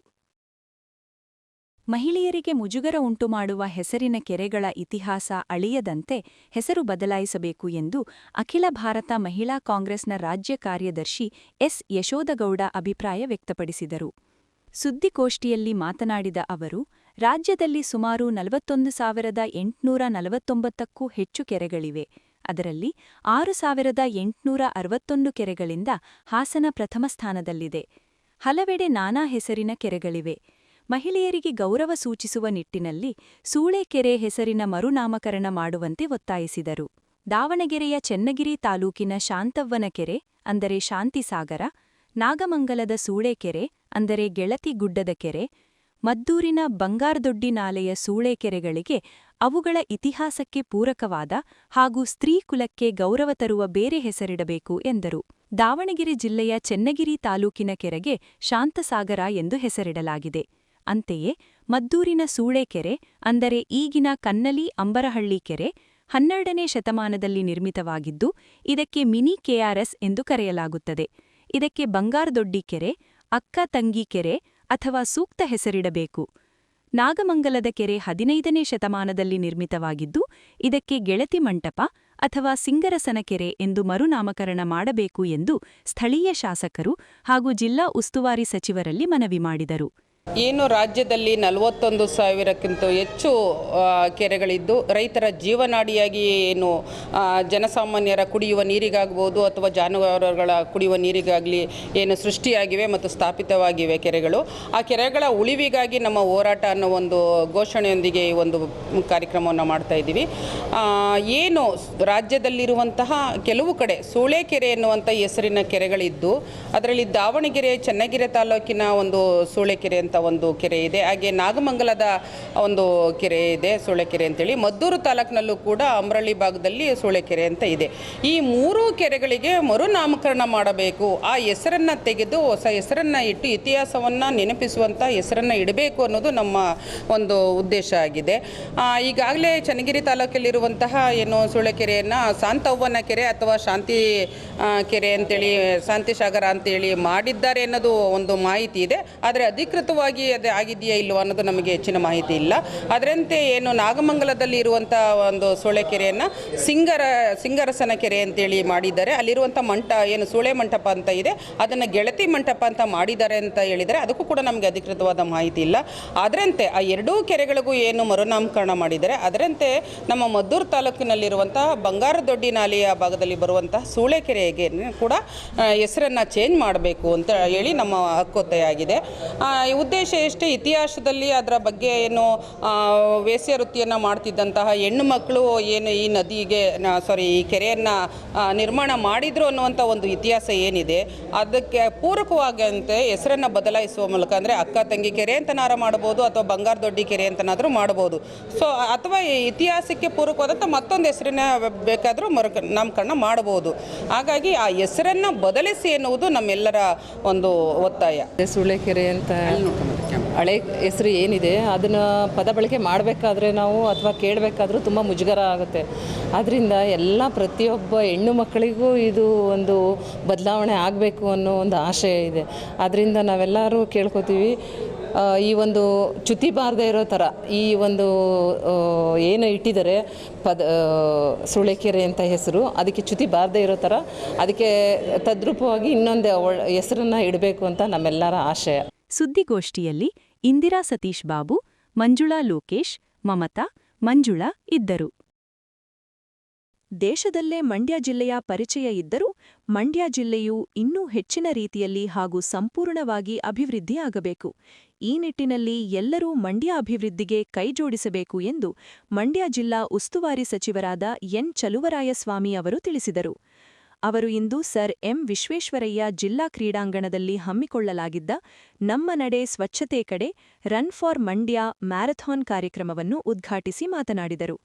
ಮಂಡ್ಯ ಜಿಲ್ಲೆಯ ಅಭಿವೃದ್ಧಿಗೆ ಮಂಡ್ಯ ವಿಧಾನಸಭಾ ಶಾಸಕರಾದ ಪಿ ರವಿಕುಮಾರ್ ಅವರು ವಿನೂತನ ಕಾರ್ಯಕ್ರಮಗಳನ್ನು ಹಮ್ಮಿಕೊಂಡು ಜಿಲ್ಲೆಯ ಅಭಿವೃದ್ಧಿಗಾಗಿ ಶ್ರಮಿಸುತ್ತಿದ್ದಾರೆ. ಕನ್ನಡ ಸಾಹಿತ್ಯ ಸಮ್ಮೇಳನವನ್ನು ಮಂಡ್ಯ ಶಾಸಕರಾದ ಪಿ ರವಿಕುಮಾರ್ ಮುಂದಾಳತ್ವದಲ್ಲಿ ಹಾಗೂ ಜಿಲ್ಲಾಧಿಕಾರಿಗಳು ಸೇರಿ ಯಶಸ್ವಿಯಾಗಿ ಕಾರ್ಯಕ್ರಮ ಮಾಡಲಾಯಿತು. ಅಂದು ಕೂಡ ಸ್ವಾಮೀಜಿಯವರ ದಿವ್ಯ ಸಾನ್ನಿಧ್ಯದಲ್ಲಿ ಮ್ಯಾರಥಾನ್ ಕಾರ್ಯಕ್ರಮ ಹಮ್ಮಿಕೊಂಡಿದ್ದವು ಎಂದು ಅವರು ತಿಳಿಸಿದರು. ಇಡೀ ದೇಶಕ್ಕೆ ಪರಿಚಯ ಇದ್ರೂ ಮಂಡ್ಯ ಇನ್ನೂ ಅಭಿವೃದ್ಧಿ ಆಗಬೇಕು ಅನ್ನೋದು ನಮ್ಮೆಲ್ಲರ ಒಂದು ಉದ್ದೇಶ. ಯುವ ಶಾಸಕರಾದ ಮೇಲೆ ಬಹುಶಃ ಅವರು ಭಾಳ ವಿನೂತನವಾದಂಥ ಉದ್ದೇಶಗಳನ್ನ ಇಟ್ಕೊಂಡು ಮಂಡ್ಯ ನಗರದ ಅನೇಕ ರಸ್ತೆಗಳನ್ನ ಅಭಿವೃದ್ಧಿ ಮಾಡೋ ಜೊತೆಗೆ ವಿಶ್ವ ದರ್ಜೆಯ ಮಟ್ಟಕ್ಕೆ ಕೆಲವು ಸರ್ಕಲ್ಗಳನ್ನ ಮಾಡತಕ್ಕಂಥ ಪ್ರಯತ್ನವನ್ನು ಈಗಾಗಲೇ ಕೈ ಹಾಕಿದ್ದಾರೆ. ನಾನು ಎಲ್ಲವನ್ನೂ ಇಲ್ಲಿ ಹೇಳಲಿಕ್ಕೆ ಹೋಗಲ್ಲ, ಆದರೆ ಮಂಡ್ಯ ನಗರ 7 ತಾಲೂಕಿಗೆ ಸೇರಿರ್ತಕ್ಕಂಥದ್ದು, ಮೈಸೂರು ಬೆಂಗಳೂರು ಮಧ್ಯದಲ್ಲಿರ್ತಕ್ಕಂಥದ್ದು. ಮಂಡ್ಯ ನಾವು ಮೈಸೂರು ಥರನೇ ಸಾಂಸ್ಕೃತಿಕ ನಗರ ಆಗಿದೆ ಮೈಸೂರು. ಅದೇ ರೀತಿ ಮಂಡ್ಯನ ಸಹ ಮುಂದೆ ಒಂದು ದಿವಸ ಸಂಪೂರ್ಣವಾದಂಥ ಅಭಿವೃದ್ಧಿಯನ್ನು ನಾವು ಕಾಣಬೇಕು ಅನ್ನೋ ಒಂದು ಉದ್ದೇಶವನ್ನು ಇಟ್ಕೊಂಡಿರ್ತಕ್ಕಂಥ ಒಂದು ಹೊಸ ಶಾಸಕರನ್ನ ಈ ಕ್ಷೇತ್ರ ಆಯ್ಕೆ ಮಾಡಿದೆ. ಆ ಒಂದು ಗುರಿಗೆ ನಾನು ಸ್ವಾಮೀಜಿಯವರು ಇಲ್ಲಿರ್ತಕ್ಕಂಥ ಎಲ್ಲ ನೀವು ಪ್ರತಿಯೊಬ್ಬರು ಕೈ ಜೋಡಿಸೋಣ. ಮಂಡ್ಯ ಫಾರ್ ರನ್ ಇವತ್ತು ಯಶಸ್ವಿಯಾಗಲಿ. ಇದರಿಂದ ಸಂಪೂರ್ಣವಾಗಿ ಮಂಡ್ಯ ಅಭಿವೃದ್ಧಿಗೆ ಸರ್ಕಾರ ರವಿಕುಮಾರ್ ಜೊತೆ ಇರ್ತೀವಿ ಅನ್ನೋದನ್ನು. ಶ್ರೀ ಆದಿಚುಂಚನಗಿರಿ ಮಹಾಸಂಸ್ಥಾನ ಮಠದ ಪೀಠಾಧ್ಯಕ್ಷರು ಶ್ರೀ ನಿರ್ಮಲಾನಂದನಾಥ ಮಹಾಸ್ವಾಮೀಜಿಯಲು ಸಾನ್ನಿಧ್ಯ ವಹಿಸಿ ಮಾತನಾಡಿ, 2047ನೇ ಇಸವಿಗೆ ನಮ್ಮ ದೇಶಕ್ಕೆ ಸ್ವತಂತ್ರ ಬಂದು 100 ವರ್ಷ ಪೂರ್ಣಗೊಳ್ಳುತ್ತದೆ. ಆದ್ದರಿಂದ ನಮ್ಮ ದೇಶದ ನಂಬರ್ 1 ದೇಶವನ್ನಾಗಿ ಮಾಡುವ ಕನಸನ್ನು ನನಸು ಮಾಡುವ ನಿಟ್ಟಿನಲ್ಲಿ ದೇಶದ ಅಭಿವೃದ್ಧಿ ಕೆಲಸಗಳೂ ಆಗಬೇಕು, ಕನಸು ನನಸಾಗಬೇಕು ಎಂದು ಹೇಳಿದರು. ಅಭ್ಯಾಸಗಳು ಪ್ರಾರಂಭ ಆಗೋದು ಮೊದಲು ಮನಸ್ಸಿನಿಂದ, ಹೌದಲ್ಲ? ಮನಸ್ಸಿನಲ್ಲಿ ಕೊಳೆ ಇಲ್ಲ ಅಂತಂದರೆ ಹೊರಗಡೆ ಕೊಳೆ ಇರೋದಿಲ್ಲ. ಸೊ ಈ ಸಂದರ್ಭದಲ್ಲಿ ಸ್ವಚ್ಛ ಮಂಡ್ಯವನ್ನು ನೋಡುವ ಕಾಲಕ್ಕೆ ಹೊರಟಿರ್ತಕ್ಕಂಥ ನಾವುಗಳು ಇದೇ ಸಂದರ್ಭದಲ್ಲಿ ಮನಸ್ಸನ್ನು ಕೂಡ ಕ್ಲೀನ್ ಮಾಡಿಕೊಳ್ಬೇಕು. If you cleanse your mind, mind outside is going to be cleansed by default on its own. Today ಇವತ್ತು ನಾವು ಒಂದು ವಾಗ್ದಾನವನ್ನು ಮಾಡೋಣ. ಏನಂತ? ನಮ್ಮ ಮನಸ್ಸನ್ನು ಶುದ್ಧವಾಗಿ ಇಟ್ಕೊಳ್ಳೋಣ, ಹೊರಗಿನ ಮಂಡ್ಯವನ್ನು ಕೂಡ ಶುದ್ಧವಾಗಿ ಇಟ್ಕೊಳ್ಳೋಣ ಅಂತ. ರವಿಕುಮಾರ್ ಯಾವಾಗಲೂ ಒಂದೊಂದು ವೆಂಚರ್ನ ಮಾಡ್ತಾ ಇರ್ತಾರೆ. ಚಲುವರಾಯ ಸ್ವಾಮಿಯವರು ಪ್ರಾರಂಭದಲ್ಲಿ ಹೇಳಿದರು, ಕಳೆದ 1 ವರ್ಷದ ಹಿಂದೆ ಸಾಹಿತ್ಯ ಸಮ್ಮೇಳನವನ್ನು ಮಾಡಲಿಕ್ಕೆ ಹೊರಟಾಗ ನಮ್ಮೆಲ್ಲರ ನಡಿಗೆ ಮತ್ತು ಓಟ ಸಾಹಿತ್ಯದ ಕಡೆಗೆ ಅಂತ ಒಂದು ಶೀರ್ಷಿಕೆಯಲ್ಲಿ ಹೊರಟ್ವಿ. ಎಷ್ಟು ಅದ್ಭುತವಾಗಿ ಆ ಕಾರ್ಯ ಆಯಿತು. ಇವತ್ತು ಮಂಡ್ಯವನ್ನು ಶುದ್ಧವಾಗಿಟ್ಕೊಳ್ಳಿಕ್ಕೋಸ್ಕರ ನಮ್ಮ ಯುವ ಮಕ್ಕಳಿಗೆ, ಯಾಕಂದರೆ ನಮ್ಮ ದೇಶದ ಪ್ರಜೆಗಳು ಮತ್ತು ದೇಶದ ಭವಿಷ್ಯ ಯಾರು? ನಮ್ಮ ಮಕ್ಕಳು. ಮಕ್ಕಳನ್ನು ಕೇಂದ್ರಿತವಾಗಿ ಇಟ್ಕೊಂಡು ಈ ಕಾರ್ಯಕ್ರಮ ಆಯಿತು ಅಂತಂದರೆ ಮುಂದೆ 2047ನೇ ಇಸ್ವಿ ಹೊತ್ತಿಗೆ 2047 ಯಾಕಾಗಿ ಮುಖ್ಯ? ಸಂಗೀತ ನಿರ್ದೇಶಕ ಹಾಗೂ ಕರ್ನಾಟಕ ಚಲನಚಿತ್ರ ಅಕಾಡೆಮಿಯ ಅಧ್ಯಕ್ಷರಾದ ಸಾಧು ಕೋಕಿಲಾರವರು ಮಾತನಾಡಿ, ಪರಿಸರ ನೈರ್ಮಲ್ಯ ಮತ್ತು ಆರೋಗ್ಯದ ಬಗ್ಗೆ ಜಾಗೃತಿ ಮೂಡಿಸಲು ಕಸ ವಿಲೇವಾರಿ, ಪ್ಲಾಸ್ಟಿಕ್ ಮುಕ್ತ ಪರಿಸರ ನಿರ್ಮಾಣ, ಮನೆ ಮತ್ತು ಶಾಲಾ ಸಾರ್ವಜನಿಕ ಸ್ಥಳಗಳ ಸ್ವಚ್ಛತೆ ಮುಖ್ಯವಾಗಿದೆ. ಪ್ರತಿಯೊಬ್ಬರೂ ಮೊದಲು ಮನೆಯಿಂದಲೇ ಸ್ವಚ್ಛತೆ ಕಾರ್ಯವನ್ನು ಮಾಡಬೇಕು. ಮನೆ ಮತ್ತು ಸುತ್ತಮುತ್ತಲಿನ ಪರಿಸರವನ್ನು ಸ್ವಚ್ಛತೆಯಿಂದ ನೋಡಿಕೊಳ್ಳುವುದರಿಂದ ಜಿಲ್ಲೆಯನ್ನು ಸ್ವಚ್ಛತೆ ಮಾಡಲು ಸಾಧ್ಯ ಎಂದು ತಿಳಿಸಿದರು. ಅಂಗಡಿಗೆ ಹೋಗಿ ಏನ್ ಮಾಡ್ತೀನಿ? ಶೂ ಹಾಕೊಂಡು ಎಲ್ಲರೂ ಶೂ ಹಾಕಿದ್ದೀರಾ? Very good. ಇವತ್ತು ರನ್ ಫಾರ್ ಸರಿ. ಯಾಕೆ ನಗಕ್ಕ ಬಾಯಲ್ಲಿ ಓಡ್ಬಿಟ್ಟು ಸ್ವಚ್ಛತೆ ಅಲ್ಲ. ಪ್ರತಿಯೊಬ್ಬರು ಮೊದಲು ನಮ್ಮ ಮನೆ, ನಮ್ಮ ವಠಾರ, ನಮ್ಮ ಬೀದಿ ಇದನ್ನ ಮೊದಲು ಸ್ವಚ್ಛ ಮಾಡಿದ್ರೆ ಇಡೀ ಮಂಡ್ಯ ಸ್ವಚ್ಛ ಆಗ್ಬಿಡುತ್ತೆ.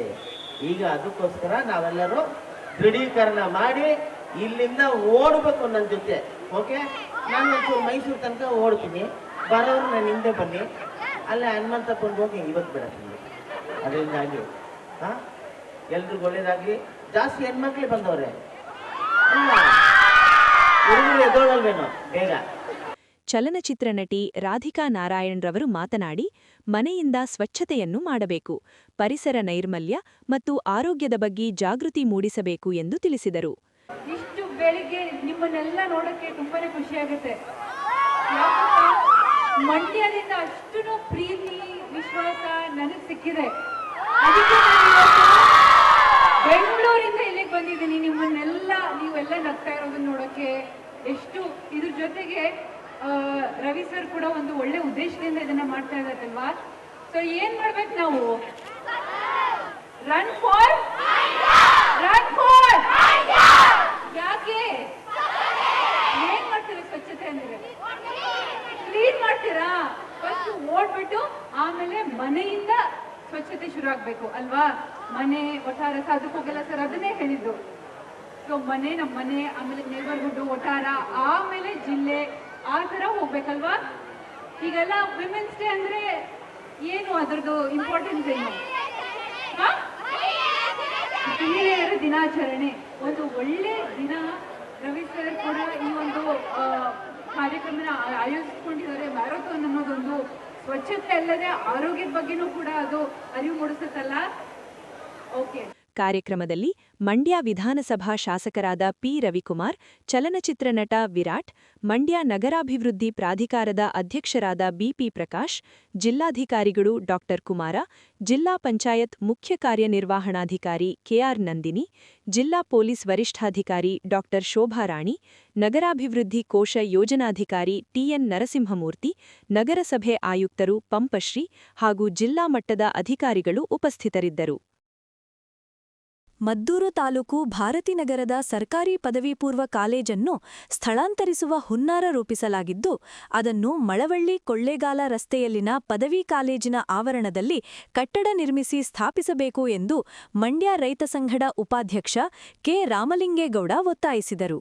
ಸುದ್ದಿಗೋಷ್ಠಿಯಲ್ಲಿ ಮಾತನಾಡಿದ ಅವರು, ಸದರಿ ಕಾಲೇಜಿನ 2003ರಲ್ಲಿ ಡಿಸಿ ತಮ್ಮಣ್ಣ ಶಾಸಕರಾಗಿದ್ದ ಸಂದರ್ಭದಲ್ಲಿ ಅವರ ಸ್ಥಳದಲ್ಲೇ ಸರ್ಕಾರಿ ಕಾಲೇಜು ನಿರ್ಮಿಸಲು ಕ್ರಮವಹಿಸಿದ್ದರು. ಆದರೆ ಈಗ ಸ್ಥಳ ಹಿಂಪಡೆಯುವ ಸಲುವಾಗಿ ವಿದ್ಯಾರ್ಥಿಗಳನ್ನು ವರ್ಗಾಯಿಸಿ ಕಾಲೇಜನ್ನು 12 ಕಿಲೋಮೀಟರ್ ದೂರದ ಮದ್ದೂರಿಗೆ ಸ್ಥಳಾಂತರಿಸಲು ಹುನ್ನಾರ ಹಣೆದಿದ್ದಾರೆ ಎಂದು ಆರೋಪಿಸಿದರು. ಕೇವಲ 33 ಮಂದಿ ವಿದ್ಯಾರ್ಥಿಗಳಿಂದ ಆರಂಭವಾದ ಕಾಲೇಜಿನಲ್ಲಿ 900ಕ್ಕೂ ಹೆಚ್ಚು ವಿದ್ಯಾರ್ಥಿಗಳು ದಾಖಲಾಗುವ ಮೂಲಕ ಜಿಲ್ಲೆಯಲ್ಲಿ ಅತಿ ಹೆಚ್ಚು ದಾಖಲಾತಿ ಹೊಂದಿದ ಕಾಲೇಜಿನಲ್ಲಿ 2ನೇ ಸ್ಥಾನದಲ್ಲಿತ್ತು. ಆದರೆ ಕಾಲೇಜು ಸ್ಥಳಾಂತರದ ಅಪಪ್ರಚಾರದಿಂದ 2025-26ನೇ 125 ವಿದ್ಯಾರ್ಥಿಗಳ ದಾಖಲಾತಿಗೆ ಇಳಿಮುಖ ಕಂಡಿದೆ. ಈಗಾಗಲೇ ಕಾಲೇಜಿನ ವಿದ್ಯಾರ್ಥಿಗಳನ್ನು 1.5 ಕಿಲೋಮೀಟರ್ ದೂರದ ಅಣ್ಣೂರು ಹಾಗೂ 12 ಕಿಲೋಮೀಟರ್ ದೂರದ ಮದ್ದೂರಿನ ಸರ್ಕಾರಿ ಕಾಲೇಜುಗಳಿಗೆ ವರ್ಗಾಯಿಸಿದ್ದಾರೆ ಎಂದು ದೂರಿದರು. ಸ್ವತಂತ್ರ ಪದವಿ ಪೂರ್ವ ಕಾಲೇಜಿನ ಭಾರತೀನಗರ ಮದ್ದೂರು ತಾಲೂಕು ಇದು 2003ರಲ್ಲಿ ಪ್ರಾರಂಭ ಆಯಿತು. ಈ ಕಾಲೇಜು ಸ್ಟಾರ್ಟಿಂಗ್ ಕಾಲೇಜ್ ಶುರುವಾದಾಗ ಅಂದರೆ ಗೌರ್ಮೆಂಟು ಜಾಗದಲ್ಲೆಲ್ಲ ಖಾಸಗಿ ಅವರ ನಮ್ಮ ಶಾಸಕರಾದ ಡಿ ಸಿ ತಮ್ಮಣ್ಣವರ ಜಾಗದಲ್ಲಿ ಪ್ರಾರಂಭ ಮಾಡಿದ್ರು. ಅವತ್ತು 63 ಜನ PU ಕಾಲೇಜಿನವರು ಹುಡುಗರು ಅಡ್ಮಿಷನ್ ಆದರು. ಇವತ್ತು ಅದೇ ಕಾಲಕ್ಕೆ 900-950 ವಿದ್ಯಾರ್ಥಿಗಳು ಅಡ್ಮಿಷನ್ ಆಗಿ ತುಂಬ ಅಚ್ಚುಕಟ್ಟಾಗಿ ವ್ಯಾಸಂಗವನ್ನು ಮಾಡ್ತಿದ್ರು. ತಕ್ಷಣ ಈಗ ಆ ಕಾಲೇಜನ್ನು ವರ್ಗಾವಣೆ ಮಾಡಬೇಕು ಅಂದರೆ ಗೌರ್ಮೆಂಟು ಜಾಗ ಇಲ್ಲ, ಖಾಸಗಿ ಜಾಗದಲ್ಲಿ ಇರ್ತಕ್ಕಂಥ ಜಾಗವನ್ನು ನೀವು ಬಿಟ್ಕೊಡಿ ಅಂತೇಳಿ ಜಾಗದವರು ಒತ್ತಾಯ ಮಾಡಿದ್ರು. ಹಾಗಾಗಿ ನಮ್ಮ ಉಲ್ಲೇಖ ಅಂದರೆ ನಿರ್ದೇಶಕರು, ಶಾಲಾ ನಿರ್ದೇಶಕರು, ಶಿಕ್ಷಣ ಇಲಾಖೆ ಅವರು ಜಾಗವನ್ನು ಖಾಲಿ ಮಾಡಬೇಕು ಅಂಥೇಳಿ 6/6ರಲ್ಲಿ 2025ರಲ್ಲಿ ಅವ್ರಿಗೆ ಒಂದು ಪತ್ರವನ್ನು ಕೊಟ್ಟು ಆ ಜಾಗವನ್ನು ಖಾಲಿ ಮಾಡಿಸೋಕ್ಕೆ ಇವತ್ತು ಒಂದು ನೋಟಿಸನ್ನು ಹಾಕಿದ್ದಾರೆ. ನಮ್ಮ ಉದ್ದೇಶ ಏನಪ್ಪ ಅಂತಂದರೆ ಇವತ್ತು ಭಾರತೀನಗರ ಅಂದರೆ KM Doddi ಮದ್ದೂರು ತಾಲೂಕಿನಲ್ಲಿ ಒಂದು ತಾಲೂಕು ಲೆವೆಲಲ್ಲಿ ಇರ್ತಕ್ಕಂಥ ಒಂದು ಎಜುಕೇಷನು ಏನಿದೆಯೋ ಅಷ್ಟು ಎಜುಕೇಷನು ನಮ್ಮ ಭಾರತೀನಗರದಲ್ಲಿದೆ. ಅಲ್ಲಿ ಸುಳ್ಯದಿಂದ ಇನ್ನೂ ವಿವಿಧ ರಾಜ್ಯಗಳಿಂದ ಬಂದು ವಿದ್ಯಾಭ್ಯಾಸ ಮಾಡ್ತಾರೆ. ಅಂಥ ಜಾಗದಲ್ಲಿ ನಮ್ಮ ಸರ್ಕಾರಿ ಸ್ಕೂಲನ್ನು ಇವರು ವರ್ಗಾವಣೆ ಮಾಡಿ ಅಂತಾರಲ್ಲ, ಇದೆಷ್ಟು ಮಟ್ಟಿಗೆ ಸರಿ ಅಂತಕ್ಕಂಥದ್ದನ್ನು ನಮ್ಮ ಇವತ್ತು ಪತ್ರಿಕಾಗೋಷ್ಠಿಯಲ್ಲಿ ಒಂದು ನಿಮ್ಮ ಮುಂದೆ ಹೇಳ್ತಾ ಇರ್ತಕ್ಕಂಥ ವಿಚಾರ ಏನಂತಂದರೆ, ಇವತ್ತು ಆ ಸ್ಕೂಲ್ ಕಾಲೇಜ್ ಇರೋದ್ರಿಂದ ಬಡವ್ರ ಮಕ್ಕಳಿಗೆ ಭಾಳ ಅನುಕೂಲ ಆಯ್ತಿತ್ತು. ಮತ್ತು ಫೀಸ್ ಕಮ್ಮಿ, ಎಜುಕೇಷನು ಭಾಳ ಉತ್ತಮವಾಗಿತ್ತು. ಇವತ್ತು ಏನು ಮಂಡ್ಯದಿಂದ ಬರ್ತಿದ್ರು, ಮಳವಳ್ಳಿಯಿಂದ ಬರ್ತಿದ್ರು, ಮದ್ದೂರಿಂದ ಬರ್ತಿದ್ರು. ಅಂಥ ಒಂದು ಕಾಲೇಜನ್ನು ಇವರು ಮದ್ದೂರಿಗೆ ವರ್ಗಾಯಿಸಿದರೆ, ಅದೇ KM Doddi ಅಣ್ಣೂರು 1 ಕಿಲೋಮೀಟ್ರು ಅಂದರೆ 1 ಕಿಲೋಮೀಟ್ರ್ ಇದೆ, ಅಲ್ಲಿಗೆ ಕೂಡ ವರ್ಗಾಯಿಸಿ ಇವತ್ತು ವ್ಯಾಸಂಗ ಮಾಡಿ ಅಂತ ಹೇಳ್ತಾಯಿದ್ದಾರೆ. ಈಗ ಅಂದರೆ ಸ್ಕೂಲು ಅಣ್ಣೂರಲ್ಲಿದೆ, ಅಡ್ಮಿಷನ್ ಆಯ್ತಾ ಇರೋದು ವರ್ಷಕ್ಕೆ ಬರೀ 12-13. ಅಂಥ ಕಾಲೇಜಿಂದ ಮಡಿಕೊಂಡು ಇಲ್ಲಿ ಈಗ ಆಲ್ರೆಡಿ ಪ್ರೆಸೆಂಟ್ ಇರ್ತಕ್ಕಂಥ 121 ಜನ ಈಗ ಅಲ್ಲಿ ವ್ಯಾಸಂಗ ಮಾಡ್ತಾವ್ರೆ. ಈಗ ಜಾಗ ಇಲ್ಲ ಅನ್ನೋ ಒಂದು ಉದ್ದೇಶಕ್ಕೆ ಇದನ್ನು ವರ್ಗ ಮಾಡಿ ಅಂಥೇಳಿ ಈಗ ಇದು ಮಾಡ್ತಿದ್ದಾರೆ. ಇದು ತುಂಬ ಅನ್ಯಾಯದ ವಿಚಾರ. ನಮ್ಮ ಉದ್ದೇಶ ಏನಪ್ಪ ಅಂತಂದರೆ, ಸರ್ಕಾರಿ ಜಾಗವನ್ನು ನಾವೇ ಹುಡುಕಿದ್ದೀವಿ, ಇವತ್ತು ಹುಡುಕಿ ಅವ್ರಿಗೆ ಗುರುತು ಮಾಡಿ ಕೊಟ್ಟಿದ್ದೀವಿ. ಆ ಜಾಗದಲ್ಲಿ ಬಿಲ್ಡಿಂಗ್ ಆಗುವವರೆಗೆ ನಾವು ಅದೇ ಭಾರತೀನಗರದಲ್ಲಿ ಆ ಬಿಲ್ಡಿಂಗ್ ಆಗುವವರೆಗೂ ಕಾಲೇಜನ್ನು ಮುಂದುವರಿಸಬೇಕು. ಗೋಷ್ಠಿಯಲ್ಲಿ ಜಿಲ್ಲಾಧ್ಯಕ್ಷ ಇಂಡುವಾಳು ಚಂದ್ರಶೇಖರ್, ಪ್ರಧಾನ ಕಾರ್ಯದರ್ಶಿ ಮಂಜೇಶ್ ಗೌಡ, ಮಂಡ್ಯ ತಾಲೂಕು ಅಧ್ಯಕ್ಷ ಪುಟ್ಟಸ್ವಾಮಿ ಇದ್ದರು. ಕಳೆದ 10 ವರ್ಷಗಳ ಹಿಂದೆ ಗೃಹಮಂಡಳಿ ವತಿಯಿಂದ ಖಾಲಿ ನಿವೇಶನ ದೊರೆಯುತ್ತದೆ ಎಂದು 4,000ಕ್ಕೂ ಹೆಚ್ಚು ಮುಗ್ಧ ಜನರು ಸೈಟಿಗಾಡಿ ಮುಂಗಡ ಹಣ ಕಟ್ಟಿ ಕಾದು ಕುಳಿತಿದ್ದರು. ಈ ಸಂಬಂಧ ಶುಕ್ರವಾರ ಬೆಂಗಳೂರು ಕೇಂದ್ರ ಕಚೇರಿಯಲ್ಲಿ ಈ ಪ್ರಕ್ರಿಯೆ ಲಾಟರಿ ಮೂಲಕ 640 ಫಲಾನುಭವಿಗಳು ಎಂದು ಆಯ್ಕೆ ಮಾಡಲಾಗಿದ್ದು, ಉಳಿದ ಫಲಾನುಭವಿಗಳು ದಿಕ್ಕು ತೋಚದಂತೆ ಸೈಟಿಗಾಡಿ ಪರಿತಪಿಸುತ್ತಿದ್ದಾರೆ. ಆದ್ದರಿಂದ ಅವರಿಗೆ ಸೂಕ್ತ ಪರಿಹಾರ ಒದಗಿಸಬೇಕೆಂದು ಮೂಲ ರೈತ ಸಂಘಟನೆಯ ಪದಾಧಿಕಾರಿಗಳು ಆಕ್ರೋಶ ವ್ಯಕ್ತಪಡಿಸಿದರು. ಬೇಕೇ ಬೇಕು ನ್ಯಾಯ, ಬೇಕು ಬೇಕೇ ಬೇಕು ನ್ಯಾಯ, ಬೇಕು ಎಲ್ಲಿವರೆಗೆ ಹೋರಾಟ, ಎಲ್ಲವರೆಗೂ ಹೋರಾಟ. ಗೃಹ ಮಂಡಳಿಯಲ್ಲಿ ಮಾಡಿರ್ತಕ್ಕಂಥ ಅನ್ಯಾಯಕ್ಕೆ ಧಿಕ್ಕಾರ, ಧಿಕ್ಕಾರ. ರೈತರಿಗೆ ಆಗಿರ್ತಕ್ಕಂಥ ಅನ್ಯಾಯಕ್ಕೆ ಧಿಕ್ಕಾರ, ಧಿಕ್ಕಾರ. ಸರ್ಕಾರದ ಧೋರಣೆಗೆ ಧಿಕ್ಕಾರ, ಧಿಕ್ಕಾರ. ಬೇಕೇ ಬೇಕು ನ್ಯಾಯ, ಬೇಕು ಎಲ್ಲಿವರೆಗೆ ಹೋರಾಟ, ಎಲ್ಲವರೆಗೂ ಹೋರಾಟ. ನಾಗಮಂಗಲ ಮೂಲ ರೈತ ಸಂಘಟನೆಯ ಅಧ್ಯಕ್ಷರಾದ ಸುರೇಶ್ ಮುತ್ತು, ಸಂಘದ ಪದಾಧಿಕಾರಿಗಳು ಕರ್ನಾಟಕ ಗೃಹಮಂಡಳಿ ವತಿಯಿಂದ ಬೆಳ್ಳೂರು ಹೋಬಳಿಯ ಭೈರಸಂದ್ರ ಬಳಿ ನಿರ್ಮಾಣವಾಗಿರುವ ಖಾಲಿ ನಿವೇಶನಗಳನ್ನು ಪರಿಶೀಲನೆ ಮಾಡಿ ಉಳಿದ 4,000 ಫಲಾನುಭವಿಗಳಿಗೆ ಸೂಕ್ತ ಪರಿಹಾರ ಒದಗಿಸಬೇಕೆಂದು ಆಗ್ರಹಿಸಿದರು. ರಾಜ್ಯ ರೈತ ಸಂಘದಿಂದ ಏನಿವತ್ತು ಹೆದ್ದಾರಿಯ ಭೈರಸಂದ್ರ ಗ್ರಾಮದಲ್ಲಿ 95 ಎಕರೆಯಲ್ಲಿ ಒಂದು ನಿವೇಶನಗಳಾಗಿದೆ, ಅಲ್ಲಿ ವಿಸಿಟ್ ಮಾಡಿದ್ದೀವಿ. ಅಲ್ಲಿ ಸುಮಾರು 4,500 ಜನರು ದುಡ್ಡನ್ನ ಕಟ್ಟಿಸ್ಕೊಂಡಿದ್ದಾರೆ ರೈತರ ಹತ್ರ. ಇಲ್ಲಿ ಸೈಟ್ಗಳಾಗಿರತಕ್ಕಂಥದ್ದು 600 ಚಿಲ್ಲರೆ. ಇಲ್ಲಿ ಇನ್ನು ಉಳಿಕೆ ರೈತರು ಎಲ್ಲಿಗೆ ಹೋಗಬೇಕು? ನಾವು ನಾವಿವತ್ತು ಅವತ್ತಿನ 15 ವರ್ಷದ ಹಿಂದೆನೇ 5,000, 3,000, 10,000, 15,000 ಹಿಂಗೆ ಕಟ್ಟಿಸ್ಕೊಂಡಿದ್ದಾರೆ. ಇವತ್ತು ಒಬ್ಬ ರೈತ 15,000 ರೂಪಾಯಿನ ಈಗ ಒಂದು 15 ವರ್ಷದ ಹಿಂದೆನ ಒಂದು ರೈತರು ವ್ಯವಸಾಯದ ಮೇಲೆ ಬಂಡವಾಳ ಹೂಡಿದರೆ ಎಷ್ಟು ಆದಾಯ ತೆಗಿಬೋದಾಗಿತ್ತು. ಇವತ್ತು ರೈತರಿಗೆ ಏನು ಅನ್ಯಾಯ ಆಗಿದೆ ಅದನ್ನು ಕಟ್ಕೊಡ್ಬೇಕು, ಇಲ್ಲ ರೈತರು ಉಗ್ರ ಹೋರಾಟ ಮಾಡ್ತೀವಿ. ಇದೇ ಸಂದರ್ಭದಲ್ಲಿ ಅಧ್ಯಕ್ಷರಾದ ಸುರೇಶ್ ಮತ್ತು ಪದಾಧಿಕಾರಿಗಳು ಮಾತನಾಡಿ 4,600ಕ್ಕೂ ಹೆಚ್ಚು ಜನರಲ್ಲಿ 600 ಜನರನ್ನು ಆಯ್ಕೆ ಮಾಡಿದ್ದು, ಹಣ ಕಟ್ಟಿರುವ 4,000 ಜನರ ಪರಿಸ್ಥಿತಿ ಏನಾಗಬೇಡ. ನಮ್ಮ ಹಣದಿಂದ ನೀದು ನಮಗೆ ಸೈಟ್ ಕೊಡುವುದು ಯಾವ ನ್ಯಾಯ? ಈ ಪ್ರಕ್ರಿಯೆ ಕುರಿತು ಸಮಗ್ರ ತನಿಖೆ ನಡೆಸಬೇಕು, ಫಲಾನುಭವಿಗಳಿಗೆ ಕಟ್ಟಿರುವ ಹಣ ಹಿಂತಿರುಗಿಸಬೇಕೆಂದು ಆಗ್ರಹಿಸಿದರು. ಬೆಳ್ಳೂರು ಹೋಬಳಿ ಏನು ರಾಷ್ಟ್ರೀಯ ಹೆದ್ದಾರಿ ಅದಿನಿಕಲ್ಲು ಹನುಮಂತರಾಯ ಏನು ಬೈರ್ಸಂದ್ರ ಗ್ರಾಮ ಏನಿದೆ, ಈ ಜಾಗದಲ್ಲಿ ಕರ್ನಾಟಕ ಗೃಹ ಮಂಡಳಿ ಹೌಸಿಂಗ್ ಬೋರ್ಡ್ ಏನಿದೆ ಅದರಿಂದ ಸುಮಾರು ನಮಗೆ 15 ವರ್ಷ ಮುಂಚೆ ಏನು ಅಮೌಂಟನ್ನು ರೈತರ ಹತ್ರ ಪಾವತಿ ಮಾಡಿಸ್ಕೊಂಡಿದ್ರು. 15 ವರ್ಷದ ನಂತರ ಬಡಾವಣೆ ಏನು ನಿರ್ಮಾಣ ಆಗಿದೆ, ಆ ನಿರ್ಮಾಣ ಆಗಿರ್ತಕ್ಕಂಥ ಹಂತದಲ್ಲಿರ್ತಕ್ಕಂಥ ಜಾಗದಲ್ಲಿ ಇವತ್ತು ನಾವಿದ್ದೀವಿ. ಇಲ್ಲಿ ಆಗಿರ್ತಕ್ಕಂಥ ಲೋಪದೋಷ ಅಂತಂದರೆ ಸುಮಾರು 97 ಎಕರೆ ಜಾಗ ಪ್ರದೇಶದಲ್ಲಿ ಈಗ ಹೌಸಿಂಗ್ ಬೋರ್ಡ್ಗೆ ನಿವೇಶನ ಬಡಾವಣೆ ನಿರ್ಮಾಣ ಮಾಡಿದ್ದಾರೆ. ಈ ಬಡಾವಣೆ ನಿರ್ಮಾಣ ಮಾಡಿರೋದ್ರಲ್ಲಿ ಸುಮಾರು ಇವಾಗ 1,200 ನಿವೇಶನಗಳಿಗೆ ಬಡಾವಣೆಯಲ್ಲಿ ನಿವೇಶನಗಳನ್ನ ಗುರುತಿಸಿದ್ದಾರೆ. ಇಲ್ಲಿ ಸುಮಾರು ಏನು 4,000 ಫಲಾನುಭವಿಗಳು ಏನಿದ್ದಾರೆ ರೈತರು, 4,000 ಫಲಾನುಭವಿಗಳ ಹತ್ರ 5,000, 10,000, 15,000, 3,000 ಈ ಥರ ರೈತರ ಹತ್ರ ದುಡ್ಡು ಕಟ್ಟಿಸ್ಕೊಂಡಿದ್ದಾರೆ. ಕಡಿಮೆ ಅಂದ್ರೂ ರೈತರ ಹತ್ರ ಸುಮಾರು 25 ಕೋಟಿಗೂ ಜಾಸ್ತಿ ದುಡ್ಡನ್ನು ಅವಾಗಲೇ ಕಟ್ಸ್ಕೊಂಡಿದ್ದಾರೆ. 15 ವರ್ಷ ಮುಂಚಿತವಾಗಿ ಕಟ್ಸ್ಕೊಂಡಿರ್ತಕ್ಕಂಥದ್ದು ಈ ಜಾಗಕ್ಕೆ. ಆದರೆ ಇವತ್ತು ಇಲ್ಲಿ ಏನು ಲೋಪದೋಷ ನಡೀತಾ ಇದೆ ಅಂತ ಹೇಳಿದರೆ, ಇಲ್ಲಿ ಮೊದಲೇ ರೈತರ ಹತ್ರ ಭೂಮಿನ ತೊಗೋಬೇಕಾದ್ರೆ ರೈತರ ಹತ್ರ 10 ಸೈಟ್ ಆದರೆ 5 ಸೈಟು ರೈತರು ಕೊಡ್ತೀವಿ ಅಂತ ಏನು ಮಾತಾಡ್ಕೊಂಡಿದ್ದಾರೆ, ಅದು ಡೆವಲಪ್ ಮಾಡಬೇಕು ಕೊಡ್ತೀವಿ ಅಂತೇಳಿ ಮಾತಾಡ್ಕೊಂಡಿದ್ದಾರೆ. ಇನ್ನು ಉಳಿಕೆ ಸೈಟ್ ಇಲ್ಲಿ ಏನಿದ್ದಾವೆ ಒಂದು 500ರಿಂದ 600 ಸೈಟ್ಗಳೇನಿದ್ದಾವೆ ಅದನ್ನು ಲಾಟ್ರಿ ಮುಖಾಂತರ ಕಂಪ್ಯೂಟರ್ ಈ ಲಾಟ್ರಿ ಮುಖಾಂತರ ಏನು ಒಂದು ಲಾಟ್ರಿ ಮಾಡಿದ್ದಾರೆ ನಿನ್ನೆ ದಿವಸ. ಆ ಲಾಟ್ರಿ ಮಾಡಿರ್ತಕ್ಕಂಥದ್ದು ಇದರಲ್ಲಿ ಅದರ್ಸ್ ಕ್ಯಾಟಗಿರಿ ಇವೆಲ್ಲನೂ ವಿಂಗಡಣೆ ಮಾಡಿ ಇನ್ನು ಜನರಲ್ ಕ್ಯಾಟಗರಿಗೆ ಉಳ್ಕೊಂಡಿರ್ತಕ್ಕಂಥ ಸೈಟ್ಗಳು ಒಂದು 100, 150, 200 ಇರ್ಬೋದು. ಇನ್ನು ಉಳಿಕೆ ಏನು ಒಂದು 3,000 ಜನ ಇದ್ದಾರೆ. 3,000 ಜನ 15 ವರ್ಷಕ್ಕೆ ಮುಂಚೆನೇ ಇವತ್ತು ಲಕ್ಷಾಂತರ ರೂಪಾಯಿ, ಕೋಟ್ಯಾಂತರ ರೂಪಾಯಿ ದುಡ್ಡನ್ನು ಸರ್ಕಾರ ವಸೂಲಿ ಮಾಡಿದೆ. ಆ ವಸೂಲಿ ಮಾಡಿರ್ತಕ್ಕಂಥದ್ದು ಇವತ್ತೇನು ಮಾಡ್ತಾ ಇದ್ದಾರೆ, ನಿಮಗೆ ದುಡ್ಡನ್ನು ಕೊಟ್ಬಿಡ್ತೀವಿ ಅಂತ ಹೇಳ್ತಾ ಇದ್ದಾರೆ. 3,000 ಕಟ್ಟಿರೋ ದುಡ್ಡು, 5,000 ಕಟ್ಟಿರೋದು, 10,000 ಕಟ್ಟಿರೋ ದುಡ್ಡ ಕೊಟ್ಬಿಡ್ತೀವಿ ಅಂತ ಹೇಳ್ತಾ ಇದ್ದಾರೆ. ನಾವು 15 ವರ್ಷ ಮುಂಚೆ ದುಡ್ಡು ಕಟ್ಟಿದ್ದೀವಿ.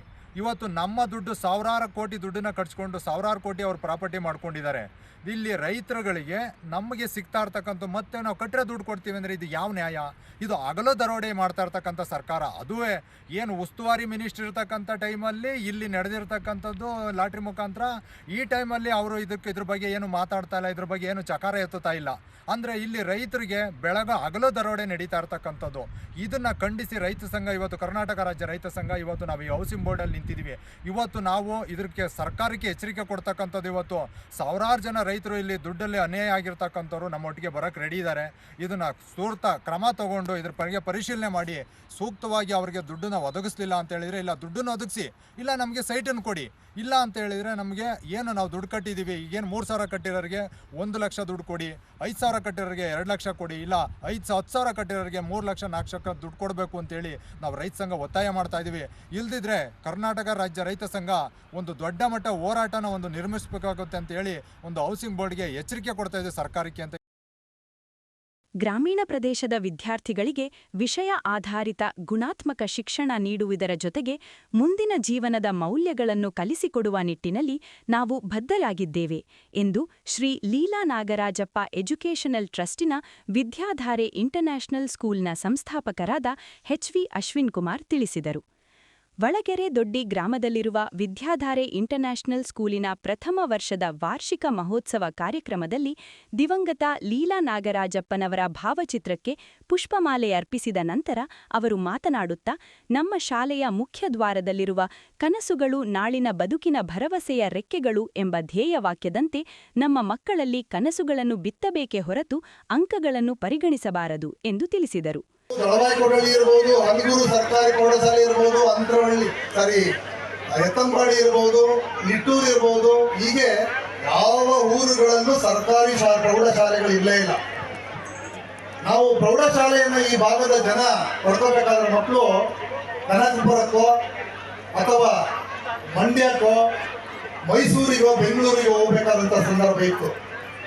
ಅಂತಹ ಸಂದರ್ಭದಲ್ಲಿ ಗಾಂಧಿವಾದಿಯಾಗಿದ್ದಂತಹ ಸುಬ್ಬಣ್ಣನವರು ಯಾವಾಗಲೂ ಕೂಡ ಜನಪರವಾದಂಥ ಜಾತ್ಯತೀತ ವ್ಯಕ್ತಿಯಾಗಿದ್ದಂಥ ಸುಬ್ಬಣ್ಣನವರು ಇಲ್ಲಿಂದ ದಳವಾಯಿ ಕೋಡಹಳ್ಳಿಯಿಂದ ಬೆಂಗಳೂರಿನವರೆಗೆ ಸೈಕಲ್ನಲ್ಲಿ ಹೋಗಿ ಅಲ್ಲಿ ಶಿಕ್ಷಣ ಇಲಾಖೆಯ ಅಧಿಕಾರಿಗಳನ್ನ ದುರ್ಗಾ ಪ್ರಸಾದ್ ಪೇರೆಂಟ್ಸ್ ವೇದಿಕೆ ಎಡಭಾಗ ಬನ್ನಿ. ಒಂದು ಶಾಲೆಯನ್ನ ತೆರಿಬೇಕು ಅಂತ ಹೇಳಿ ಅನಗೂರು ಪ್ರೌಢಶಾಲೆಯನ್ನ ಶೆಡ್ ಕಟ್ಟುವುದರ ಮೂಲಕ ಸಂತೆ ಮೈದಾನದಲ್ಲಿ ಪ್ರಾರಂಭ ಮಾಡಿದ್ರು.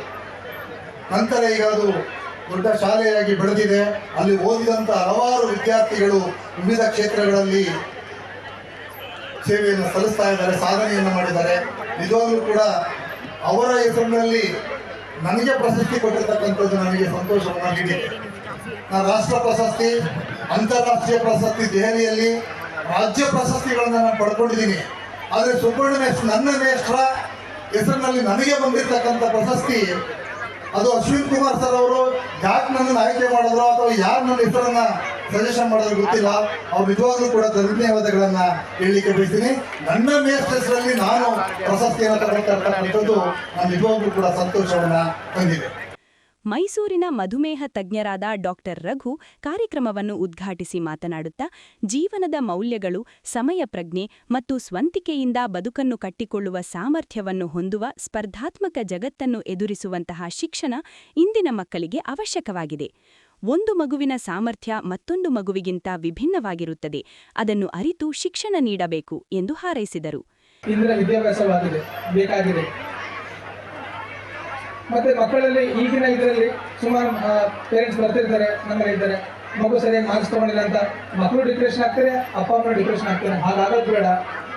ಯಾಕೆಂದರೆ 5 ಮಕ್ಕಳು ಒಂದೇ ಥರ ಇರಲ್ಲ ಮತ್ತು 5 ಜನ ಒಂದೇ ಮಾರ್ಕ್ಸ್ ತೆಗೆಯೋಕ್ಕಾಗಲ್ಲ. ಸೊ ಅವರ ಎಬಿಲಿಟಿಗೆ ತಕ್ಕಂತೆ, ಅವರ ಕ್ಷಮತೆಗೆ ತಕ್ಕಂತೆ ನಾವು ಮಕ್ಕಳನ್ನು ಬೆಳೆಯುವಂತೆ ಮಾಡಬೇಕು ಹೊರತು ಮಕ್ಕಳನ್ನು ನಿಲ್ಲಿಸಬಾರದು. ಮಕ್ಕಳಿಗೆ ಪ್ರೋತ್ಸಾಹ ಮಾಡೋಣ. ಮಕ್ಕಳನ್ನು ಮುಂದಿನ ಮಕ್ಕಳಿಗೆ ಎಲ್ಲರೂ ಡಾಕ್ಟರು ಮತ್ತು ಇಂಜಿನಿಯರ್ ಆಗಕ್ಕೆ ಸಾಧ್ಯ ಇಲ್ಲ. ಮಕ್ಕಳಿಗೆ ನಾವು ಇರುವಂಥ ರಂಗಗಳಲ್ಲಿ ಬೇರೆ ಬೇರೆ ಸೌಲಭ್ಯಗಳಿದೆ, ಅದರಲ್ಲಿ ಬೆಳೆಸೋಣ. ಅದರಲ್ಲಿ ಬೆಳೆಸುವಂಥ ವಿದ್ಯಾಭ್ಯಾಸ ಕೊಡಿಸಬೇಕು. ಸೊ ಅಶ್ವಿನ್ ಹೇಳಿದ ಮಾತು ನನಗೆ ಸಖತ್ತು ತುಂಬ ಖುಷಿ ಕೊಡ್ತೆ. ಆ್ಯಕ್ಚುಲಿ ನಾನು ಬಂದಾಗ ಏನು ಅಂದ್ಕೊಂಡೆ, ಅವರು ತನ್ನ ಶಾಲೆಯಲ್ಲಿ ಮಕ್ಕಳಿಗೆ ಮುಂದಿನ ಪೀಳಿಗೆಗೆ ಬೆಳೆಯುವಂಥ ಸಾಮರ್ಥ್ಯವನ್ನು ಬೆಳೆಸೋಕ್ಕೆ ಪ್ರಯತ್ನ ಪಡುತ್ತಿದ್ದಾನೆ. ಈ ಪ್ರಯತ್ನದಲ್ಲಿ ಅಶ್ವಿನ್ ಮತ್ತು ಅವರ ತಂಡ ಶ್ವೇತಾ ಆಗ್ಬೋದು, ಅಕ್ಷತಾ ಆಗ್ಬೋದು.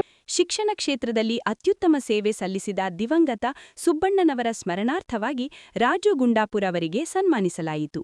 ಸನ್ಮಾನ ಸ್ವೀಕರಿಸಿ ಅವರು ಮಾತನಾಡುತ್ತಾ, ನನ್ನ ಗುರುಗಳಾದ ಸುಬ್ಬಣ್ಣನವರ ಹೆಸರಿನಲ್ಲಿ ನೀಡುವ ಪ್ರಶಸ್ತಿಗೆ ನನ್ನನ್ನು ಭಾಜನನಾಗಿ ಮಾಡಿರುವುದು ನಿಜಕ್ಕೂ ನನಗೆ ಸಂತೋಷ ತಂದಿದೆ ಎಂದು ತಿಳಿಸಿದರು.